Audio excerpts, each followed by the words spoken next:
Please welcome on stage Jonas Kjellberg, one of the co-creators of Skype. He is a respected lecturer, author, and a venture investor. Jonas is currently a part of BCG Digital Ventures, a corporate investment and incubation firm dedicated to inventing, building, investing, and launching category-changing businesses at startup speed for the world's most influential companies. As one of the founding partners of Skype, Jonas was a part of the internet's biggest businesses, a simple, innovative idea that revolutionized and disrupted the telecommunications sector. So ladies and gentlemen, without further ado, please put your hands together as we welcome on stage Mr. Kjellberg. Thank you. Thank you, everyone. Super happy to be here. So honored. Thank you very much for a great introduction. So, who am I? You heard a bit about my resume. I'm Jonas Kjellberg. I'm a serial entrepreneur, investor, author. Today I'm going to take you through a bit of the perspective. How do you build game-changing companies and how do you deploy new capital? As you heard, I had the great joy of showing up to a small, shitty company called Joltid that later became Skyper and then ended up as Skype. But besides that, I've also invested in quite a lot of companies. I invested about 400 million euros into a company called Zalando that sells shoes on the internet. I thought this was a great idea. No one really agreed with me, but it turned out to be okay. Now it's listed. But I also invested nearly 100 million euros into an Indian company called Jabong. Didn't turn out as well. I also just realized that they had the worst advertising you could find. So maybe that was a really good reason. I maybe should have done a bit more research around the investment department there about the marketing. But maybe that's something they can catch up with. I also invested in the biggest classified in Russia, Avito, and Home24, West Wing, and HelloFresh, all listed companies today.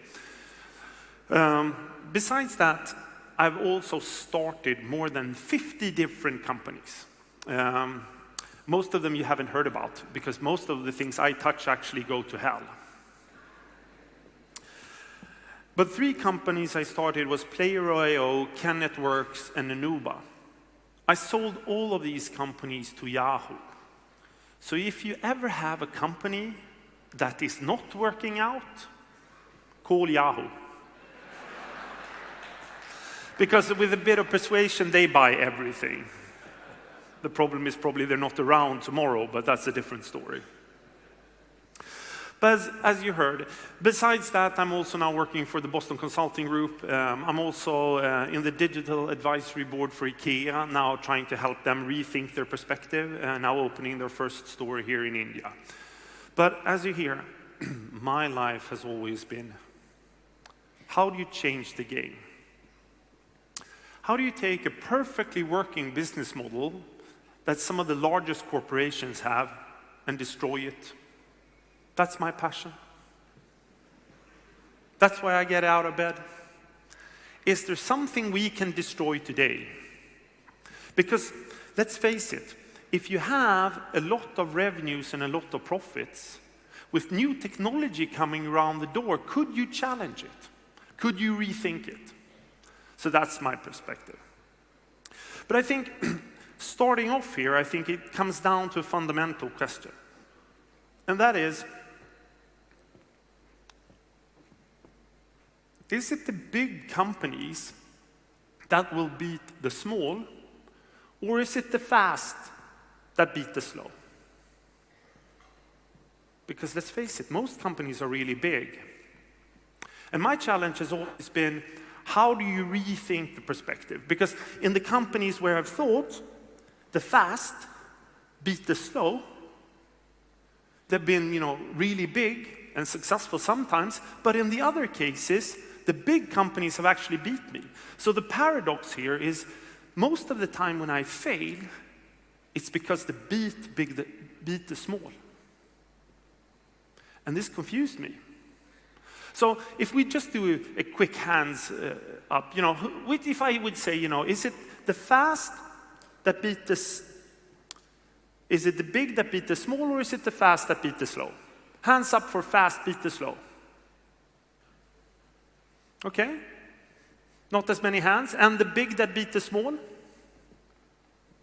Just one hand. All the others is like we're totally indecisive. Well, we play both. We play both ends. But okay, for me, this was confusing. So after I sold Skype, I had the opportunity to go to Stanford. And I spent 3 years here trying to figure it out. And it ended up with me actually publishing 3 different books about the topics. And I'm going to take you through some of those parts. So when it comes to investing, these are the 3 or the 9 different gears that originally was developed at Harvard and then was brought by Tom Kosnick to Stanford. And this is what they teach at the entrepreneur school, at the technology school there. And I'm going to go through 3 of these gears today. And as you see, in the centerpiece here is customer acquisition. Because this hit me really, really early in my career. I had the opportunity to start out as a very, very young CEO. But what the only thing the board cared about was growth. That's, I spent 5 years at the university and I had no clue about sales. I spent most of my time trying to think out how I would do strategy. Ended up in a corner office, did a lot of slides, but this is where it hit me. Have you ever thought how easy it is to add customers in Excel? It's a very brilliant tool, huh? And when I started here as a CEO, this company was not growing at all. And it became just more and more apparent that I couldn't really figure it out. But luckily, I had an old friend who had a friend who had an old friend who actually was the CEO of a large corporate in the US called NCR. And I was super happy to meet this CEO. He had started as a sales guy and now ended up as the CEO. And he gave me a small brochure that says, du måste knacka på 100 dörrar, prata med 10 personer för först att få ett tack. That was in Swedish, basically saying you need to knock on 100 doors, talk to 10 people before you get one yes. And I was like, what does this have to do with it? I'm the CEO, This has nothing to do with me. But then he just looked at me and said, read it, Jonas, and you'll figure it out. And I was an engineer. I went to computer science class. So I loved math. And this was for me an epiphany moment. You do 100, you talk to 100 people, or you knock on 100 doors, you talk to 10 people, you get one yes. You do 200, you sell more. It's not complicated. We have a conference for 3 days here. It's math. And then we can be a bit more complicated and we can talk about how do we include frequency, how can we really, really include it. But in the end, you put a couple of extra zeros here, so it probably trickles down. So then you can do this better and you can really optimize. But in the end, it's all maths.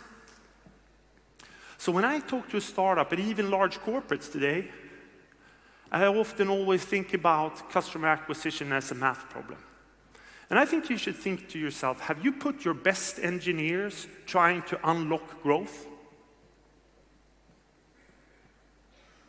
Because if you want growth, this is where you need to show. And I can be honest, in all the successful companies I've been part of, they have all innovated in sales.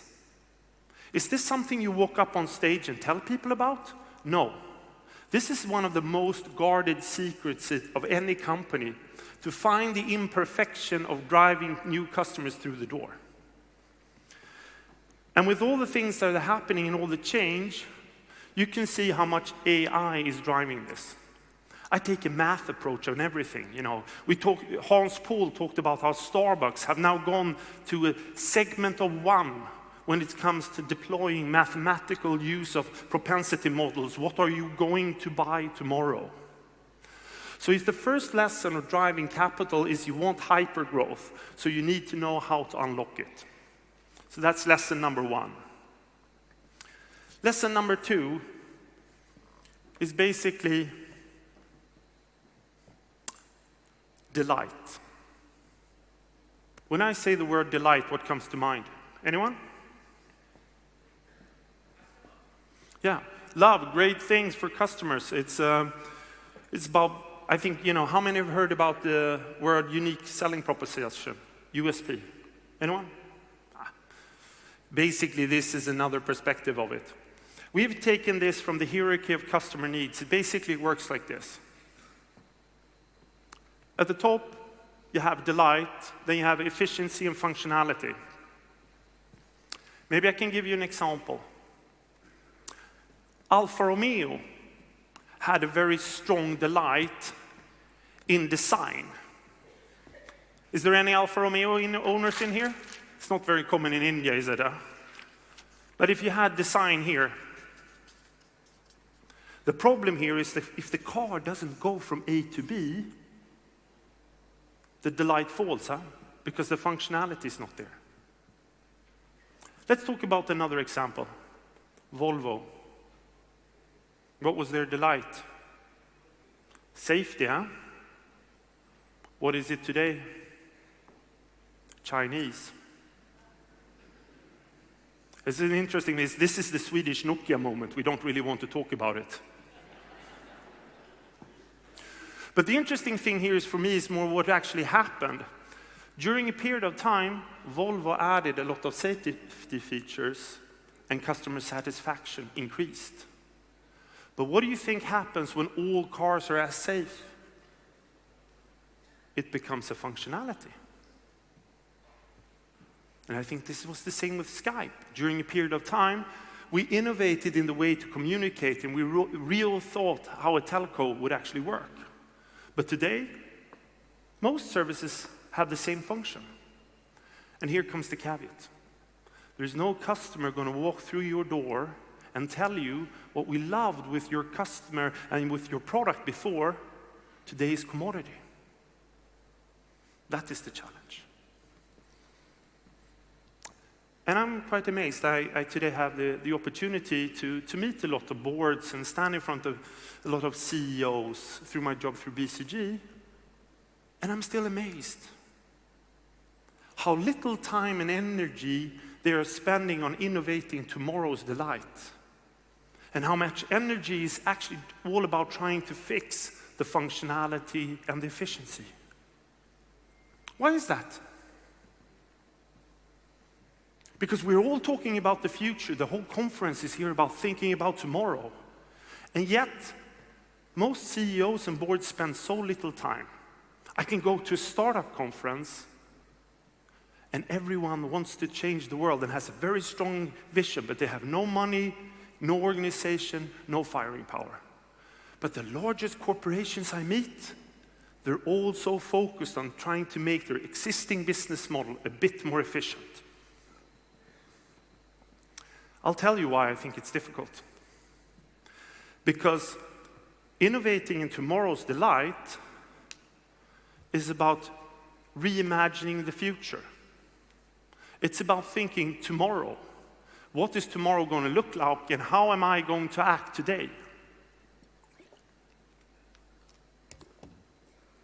Because in the simple perspective, it comes down to defining what is your friction-free storytelling.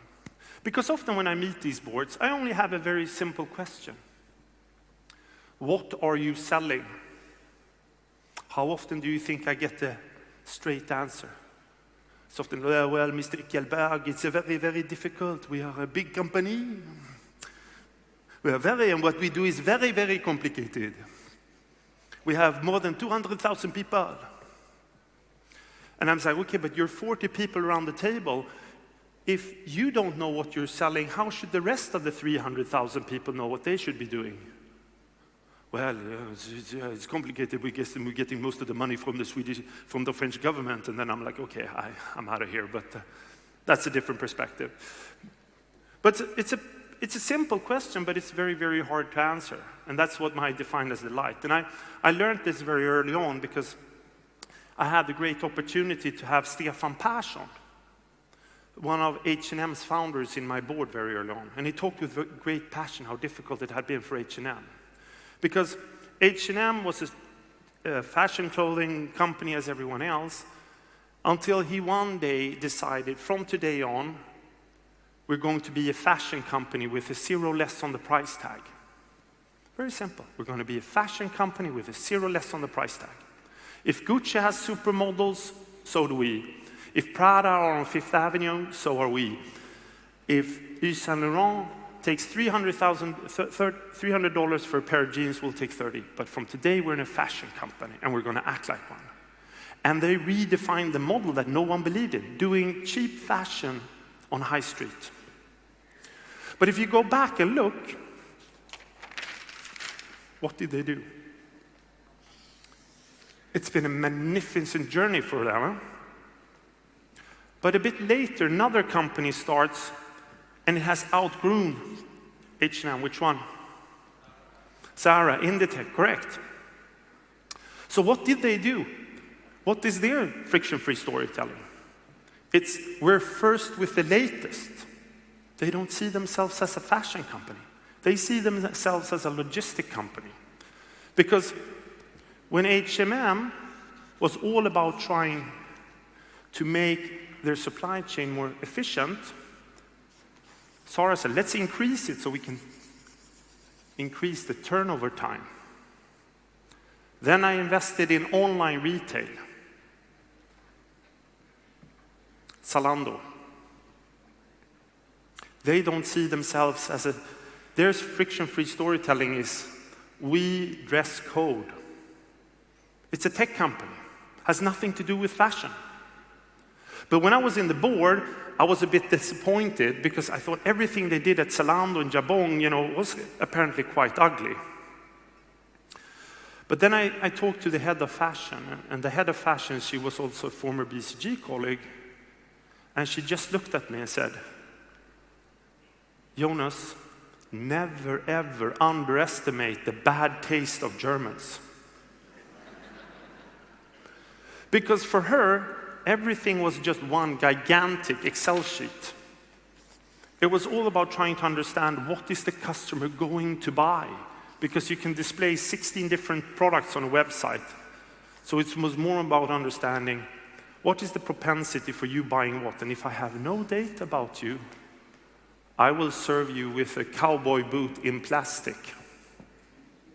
And then it was all about trying to figure out what are you going to buy next. So, we talked about the two fundamentals around this. We talked about growth. You can talk about it's AI, continuous live dialogue, it's data-driven, behavioral targeted. It's all about defining. We talked about innovation, incubation. It's about product market fit. But fundamentally, it's building the best product in the world. Unfortunately, there's a third building block. For me as an entrepreneur, life had been so much easier if you didn't have to have a business model. So, innovation in the business model. I had the great opportunity, as you know, joining this small company. And the first thing we had when I joined was more about, okay, we're selling IP telephony. It's basically calling from A to B. It's not that complicated. A lot of other companies have done it. So it's more like, okay, how do we price it? And then it's okay, let's be a bit, analytic here. So I put together a very clear benchmark of looking how international calls had been, constantly gone down. So I said, based on that, there's only one logical thing to do, and that is price it to zero. And everyone else is, who brought this idiot along? How are we going to make money on us? I said, I don't know. The only thing I know is that prices are going to go to zero over time, so we need to price it to zero.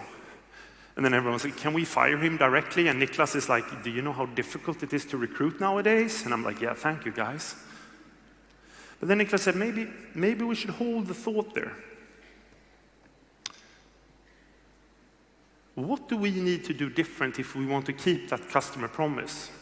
So we started the innovation in zero games, saying that if we wanted to price it to zero, we needed to rethink the way we did business. So we said, let's benchmark it against the telco. So a telco loves investing in infrastructure.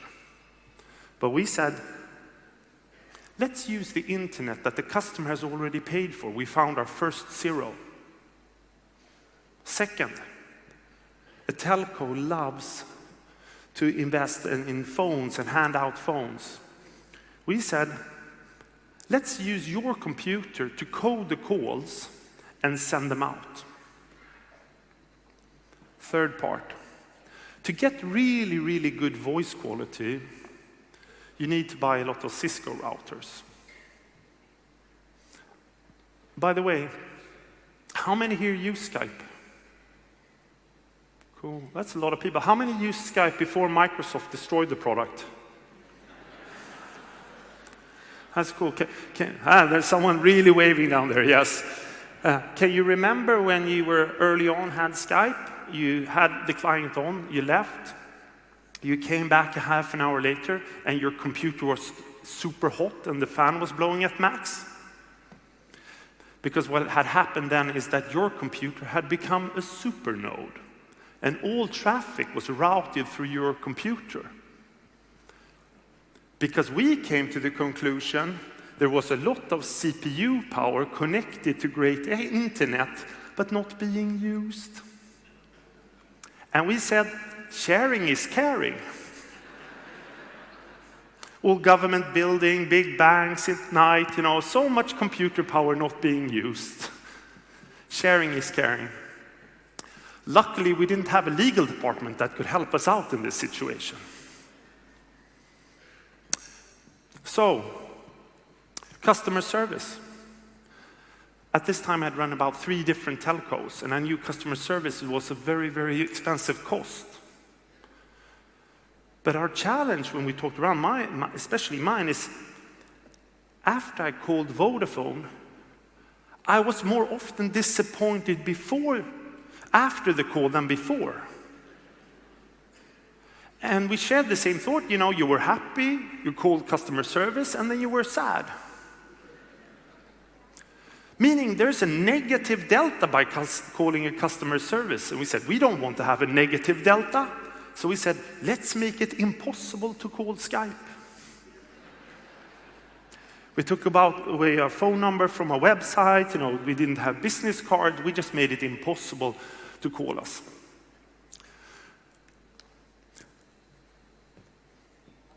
Then we come to advertising. What does a telco do? TV, advertising, radio, print, all the most expensive stuff, buying football teams. We were poor. Didn't have that kind of money. So we said, we need to rethink our perspective here. So how do you build it? Because let's be honest, Skype is great because it has a network effect. But in the beginning, it's an inverted network effect. Like basically, no one gives a shit. So how do you grow this kind of service? So we came up with a small perspective. What happens if we make a small recommendation pop up? After you've had a good call, there was a small pop-up saying, hi, would you like to recommend this service? And if you clicked on I would like to recommend it, since we were a downloadable client, we went in and we opened your Outlook and we sent a mail to all of your contacts saying, hi, I've just started using Skype. I would like to call you for free. This is my username. We sent quite a lot of mails when HBC, IKEA, and these large companies started using it. So we had 0 cost for advertising. Do you think we were proud about this? We went out on telco and conferences like this and told, no, we were like, no, it's just a perfect product market fit. And then people say, yeah, but how weren't you caught in all these spam filters? No problem, because it was only one person sending one mail once to all of its friends. Zero cost for advertising. And then you can be a bit more philosophic about it, and you can also talk about, okay, Tom Kosnick, that I've written the books with, he actually started research around, the innovation in zeros. Started at Harvard for long ago. And if you can go, there's some interesting articles at the Harvard Business Review about how you build, because if you come back and say, one of the most fundamental important things for growth is innovating in zeros. Give me other companies that have innovated in zeros and become super big. Anyone? Facebook? No cost for journalism. Alibaba, today the world's biggest retailer, does not have inventory cost. Airbnb? No cost for hotel rooms. Uber? No cost for drivers, no cost for cars, valued at $95 billion. It's a goddamn app. What about a company like Google? What did they do? Every night they go out and crawl the web, download everything they can find onto their own servers, and then they sell advertising on someone else's content. How did they get away with that one? So for me, as you hear, it's all about innovate, don't imitate. This is really, really difficult.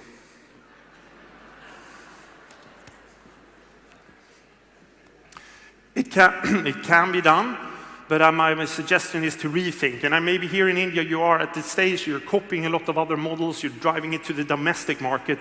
But over time, I think you have the possibility of building, the next tech unicorns that address the world and not only the domestic market. I think we're just in the beginning of an era of change. But it comes to the perspective, are you a game changer?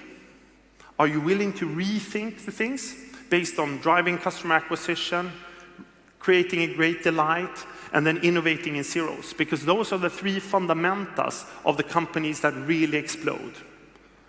Or are you just an outperformer? You want to make your existing model a bit more efficient. That's fine, but over time, you could be in a really, really challenging position. Because I think you need to be really, really honest with yourself. Are we challenging? Are we challenged? Do we need to change, and how fast is change? Because my perspective is, if change is around the corner, you need to adapt quite quickly. Because today the investments are just bigger and bigger. And then you say, okay, Jonas, is great. You come here, you talk about your 3 ways to success. What should I really do with this? Okay. Fundamentally, it's only 3 things that you need to ask yourself. I think Simon Sinek says this quite well. What are you selling? To who? And how? And in the end, why are you doing it? My 12-year-old son can answer this. It doesn't have to be more complicated. What are you selling, Philip? I'm selling cookies. Okay. To who and how? I'm selling it to the people that enter the local community train every morning. Okay, that's fine. Why, Philip? Why are your cookies going to be better than Unilever's cookies? Why are you going to capture the whole world? And then he just looks at me and says, no, we have to, because we're going on a class journey. Okay.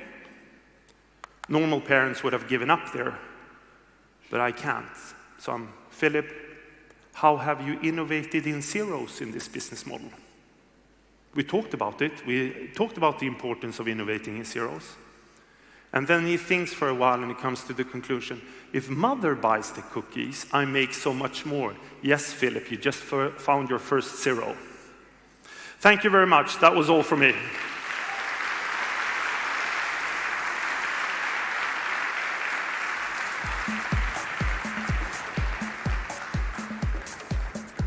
Thank you so much, Jonas. I mean, those were some hard-hitting truth right there.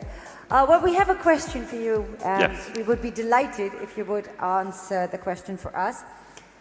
Well, you spoke about delight, and the question is what delight might stand for today is a habit tomorrow, and e-commerce deliveries, car rentals, holiday homes, and these might be some of the other innovative products that we have. Some of the new businesses that start on customer delight soon become a habit, and then the delight disappears. So what do you say to such businesses, and how do they keep the delight quotient always high? I think it's a very, very good question. I think the challenge for every entrepreneur, CEO, board member is to constantly think, what is tomorrow's delight, and how do we rethink what we're doing today?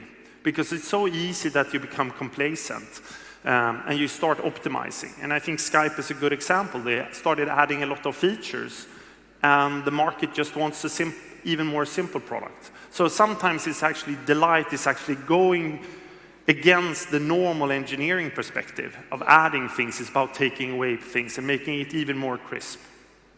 Thank you. Thank you very, very much. Ladies and gentlemen, I'm going to request our next presenter, Mr. Sam Bulsara, to kindly come on stage and present a token of appreciation to Jonas. Thank you so much. That was a great conversation.